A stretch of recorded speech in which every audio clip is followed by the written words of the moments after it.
we talk about this tariff thing about how Nike thinks it's going to cost like $1 billion?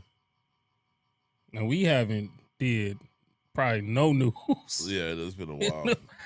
the past couple weeks. Nike expects Trump's tariffs to cost $1 billion. Why make trillions when we could make billions?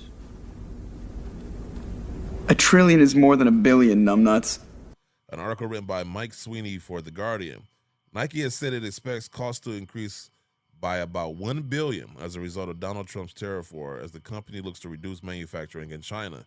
The market value of the company has dropped by a third over the past year and is taking action to reduce the hit, including increasing prices in the U.S. and sourcing from other countries. Matthew Friend, Nike's chief financial officer, said that these tariffs represent a new and meaningful cost headwind. With the new tariff rates in place today, we estimate a gross incremental cost increase to Nike of approximately $1 billion. We intend to fully mitigate the impact of these new headwinds over time. Last year, almost 60% of all Nike branded apparel was made in Vietnam, China, and Cambodia. Vietnam, Indonesia, and China manufactured 95% of all Nike footwear last year.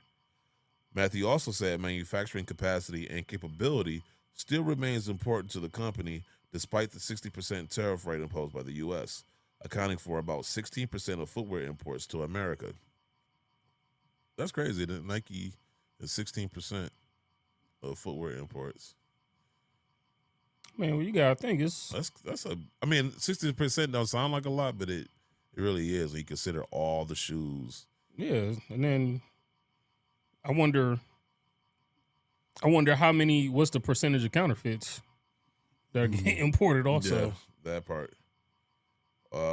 Matthew added that the company would implement a surgical price increase in the U.S. from this autumn and will aim to reduce overheads through corporate cost reductions. I hate that. I hate that.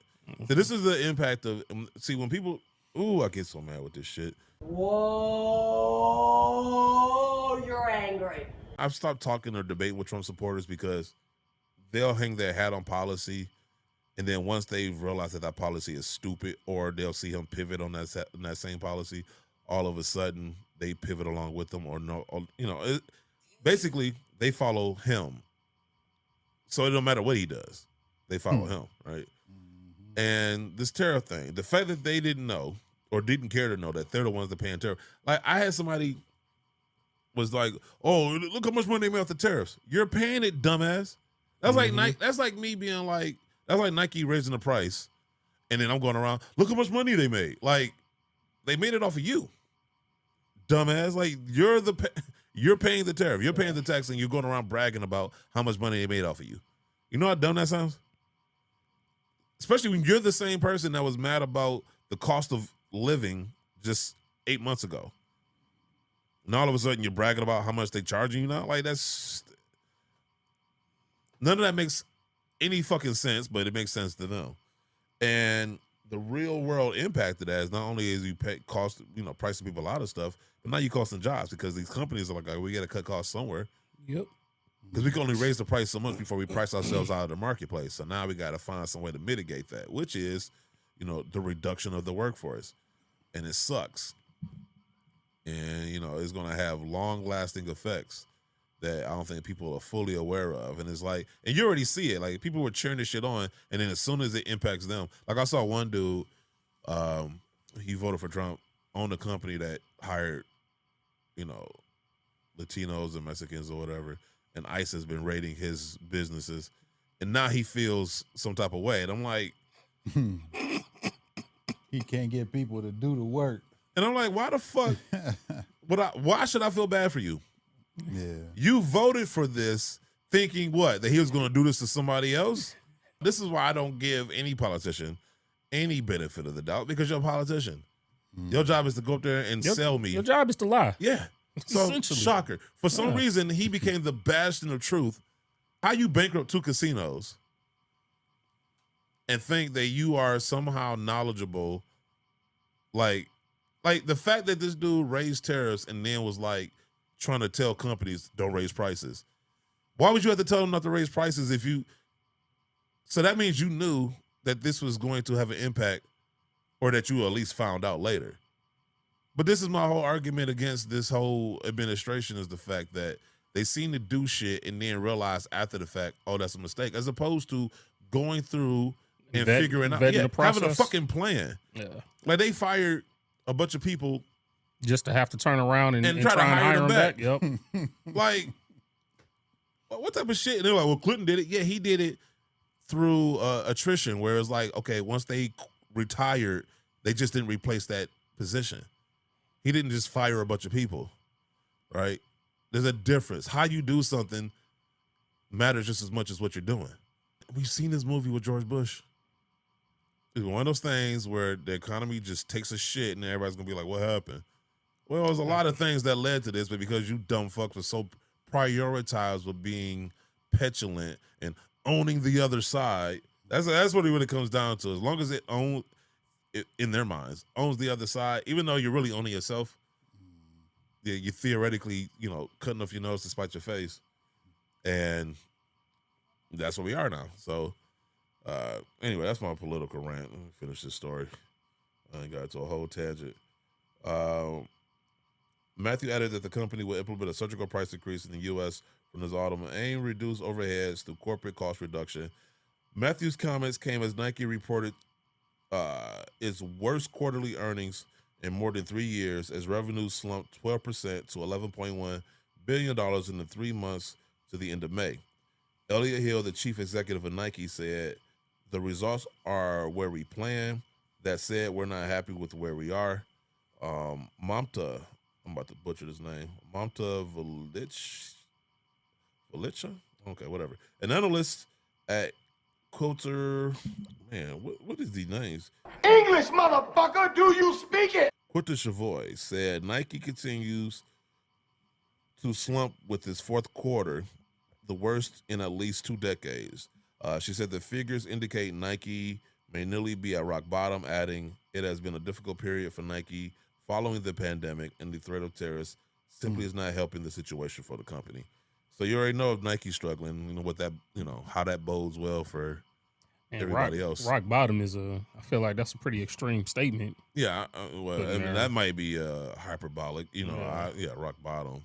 I don't know about that. It's not like they about to. I mean, but I think what if based off market share, I mean they are where they used to be. I think that's just easily safe to. When Nike? Yeah. I don't think the thing is, there's no real threat to them being number one. I mean, at least as far as like footwear brand, in the sneaker space. Yeah, but the problem, but the problem now is there's too many different things for people to attach their money. There's too many other brands that exist. So at least before, from a market share standpoint, if there was only 4 main companies that people would spend their money with, naturally, Nike probably would have an easier chance of being number one by a pretty wide margin. But now, the market share is getting eaten by, the other ankle biters. Think about it like television, right? When there used to be, 3 channels, NBC, ABC, and CBS. Fox, whatever, CBS. Your viewership, you only had 3 channels to choose from. Exactly. Right? But now that you got all these, you got streaming apps, you got YouTube, you got cable, all these. So now you have more options. So now it's harder. Cable is hurting. Yeah, cable's hurting because now. of streaming. Yeah. Yep. So now, with you having all those options, now I'm not stuck just watching NBC, ABC, and CBS. I can watch whatever, And so, to your point about the brands, So and they lost market, and they did stupid shit to kind of lose market share. I don't think they did a good job of paying attention to how things were starting to shift with women, in particular, because we talked about that a few shows ago. I mean, but that definitely goes to show you lack of leadership. Because like the one thing I'll double, kind of thinking maybe along the same lines, story with like Red Lobster. Yeah. Right now, remember like that company they filed for bankruptcy. Yeah. Bring in a new CEO. Yeah. They are out of bankruptcy.